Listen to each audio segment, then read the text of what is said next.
All welcome back to our channel. இன்றைக்கி நம்ம channel நம்ம எதை பற்றி பார்க்க போகிறோம் அப்படின்னா, பாத்திரம்லாம் கழுவி இந்த சைடில் தான் ஓரமாக எடுத்து வைப்பேன். அப்படி வைக்கும்போது என்ன ஆகிடுச்சு அப்படின்னு பார்த்தீங்கன்னா, நான் ஊருக்கு போகிற அவசரத்தில் பாத்திரம் எல்லாமே கமுத்தி வச்சுட்டு போயிட்டு வந்துட்டேன். ஒரு 3 days கழிச்சு பார்த்தா இந்த உப்பு கரை எல்லாமே இந்த அளவுக்கு படிஞ்சிருக்கு.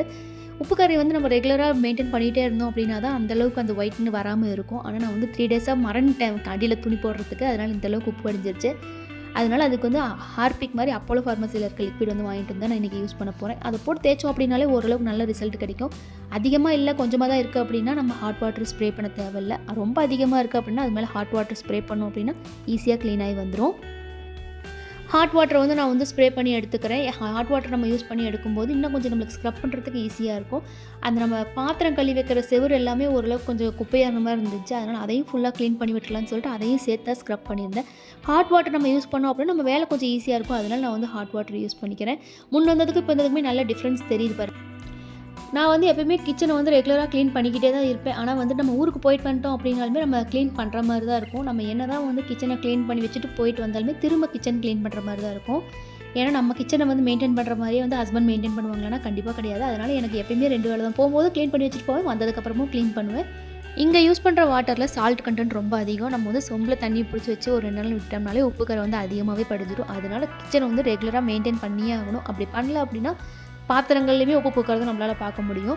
அதனால் வந்துட்டு ரெகுலராக மெயின்டைன் பண்ணி தான் ஆகணும். நான் எப்போயுமே 2 weeks ஒன்ஸாவது டீப் க்ளீனிங் பண்ணிவிடுவேன். முடிஞ்ச அளவுக்கு பண்ணிவிடுவேன். அப்படி இல்லை அப்படின்னா ஒரு 3 weeksக்குள்ளேயாவது பண்ணிவிடுவேன். அப்படி இல்லை அப்படின்னா வந்துட்டு இந்த மாதிரி பெரிய ஒர்க்காக மாறிடும்.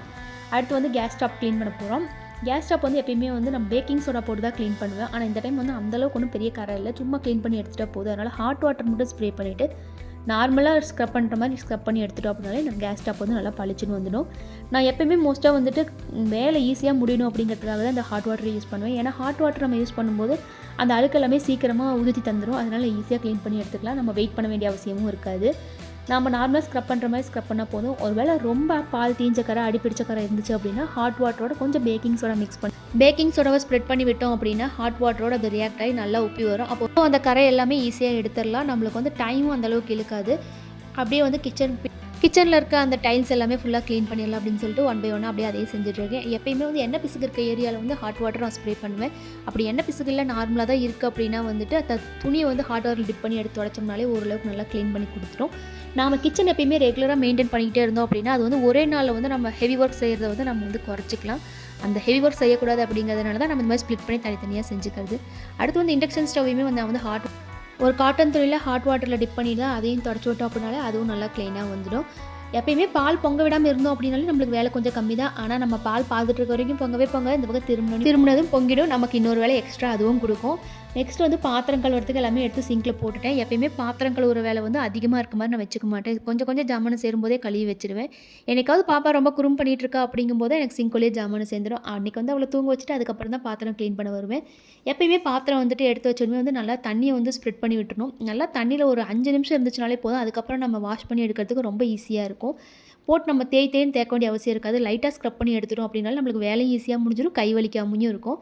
எனக்கு வந்து பாத்திரம் கழுவுற வேலை வந்து அந்தளவுக்கு பிடிக்காது. சின்ன வயசுலேருந்தே வந்துட்டு எங்கள் அம்மா வந்து எனக்கு வந்து வீடு கூட்டுற வேலை, அக்காவுக்கு வந்து பாத்திரம் கழுவுற வேலை அப்படிங்கிறதுனால நாங்கள் 2 பேரும் பிரிச்சுக்குவோம். அப்போயே நான் வந்து பாத்திரம்லாம் கழுவ மாட்டேன். ஆனால் இப்போ வந்து பாத்திரம் கழுவணும்னு நினச்சாலே கொஞ்சம் டென்ஷனாக தான் இருக்கும்.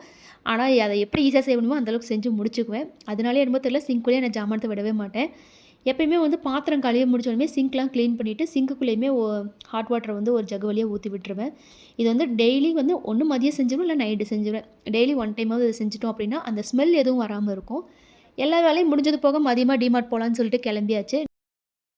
டிமார்ட்டில் எப்பவும் போல் நிறைய குமிச்சு வச்சுருந்தாங்க ஆஃபர்ஸ்லாம். ஆனால் இதெல்லாமே நான் மோஸ்ட்டாக பர்ச்சேஸ் பண்ணிட்டேன் அப்படிங்கிறதுனால ஒரு சில திங்ஸ் மட்டும் வாங்கிட்டு வீட்டுக்கு வந்தாச்சு. வெளியே வந்தால் தான் இந்த சீஸ் பாப்கார்னோ இல்லை பட்டர் பாப்கார்னோ வாங்கிட்டு இந்த ஐஸ்கிரீமை சாப்பிட்டா தான் வந்து டிமார்ட்டோட ஷாப்பிங் வந்து கம்ப்ளீட் ஆன மாதிரியே ஃபீல் ஆகுது. எப்போயுமே போயிட்டு இந்த 2டையும் சாப்பிட்டுட்டு அதுக்கப்புறம் தான் வெளியே வந்துட்டு ஹோட்டல்லாம் போவோம்.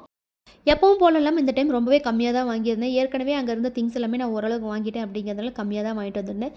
பிராஸில் மட்டும் 3 கப் எடுத்துகிட்டு வந்திருந்தேன். எனக்கு, அக்காவுக்கும், கீர்த்திக்கு மட்டும் எடுத்துகிட்டு வந்திருந்தோம். இதில் வந்து அன்னலட்சுமி வந்து நாங்கள் 3 பேருமே வந்து தட்டில் தான் வச்சுருக்கோம். சரி கப்பில் வந்து ஒரே மாதிரி வச்சுக்கலாம். மினி விளாகில் வந்து நான் அன்னலட்சுமி வந்து எப்படி வச்சிருக்கேன் அப்படிங்கிறத ஷேர் பண்ணுறேன். 69 rupees ஜாரில் தான் நான் வந்து பருப்பெல்லாம் வச்சிருக்கேன். இன்னும் 2 தேவைப்படுதுன்னு சொல்லிட்டு அது மட்டும் எக்ஸ்ட்ரா 2 எடுத்துக்கிட்டேன். அப்புறம் சால்ட் அண்ட் பெப்பர் அது 2 மட்டும் இருந்துச்சு. அதனால் அது 2 எடுத்துகிட்டு வந்துட்டேன்.